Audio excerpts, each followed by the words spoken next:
Non, je vous rassure. Je sais que l'équipe de France de football a perdu dimanche. Si j'ai intitulé ces 3 minutes "On a gagné", c'est en référence aux victoires remportées par les enfants d'Israël énumérées dans notre paracha de Roukat.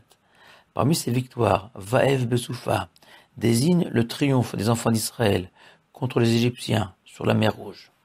Cependant, le Talmud voit dans Vaev Besoufa une allusion à une autre victoire beaucoup plus belle, dans le sens où, pour reprendre l'exemple d'un match ou d'une confrontation économique, il y a forcément un gagnant et un perdant.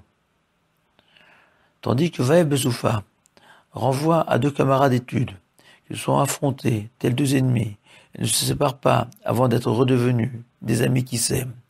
Vaev Besoufa devant être compris comme ceux qui s'aiment à la fin. Car au terme d'un affrontement, pour comprendre un passage de la Torah, il n'y a ni vainqueur ni vaincu. Il n'y a que deux personnes heureuses d'avoir trouvé la vérité. Semblables à deux hommes perdus dans une forêt dense et noire. Chacun veut emprunter un autre chemin pour s'en sortir. Ils ne sont pas d'accord. Celui qui découvrira la sortie sera enlacé par le second en joie. Je vous invite à franchir le seuil d'une grande yeshiva pour assister au spectacle unique de jeunes hommes se disputant à hauts cris, accompagnés de grands gestes, sur le sens à donner à un texte du Talmud.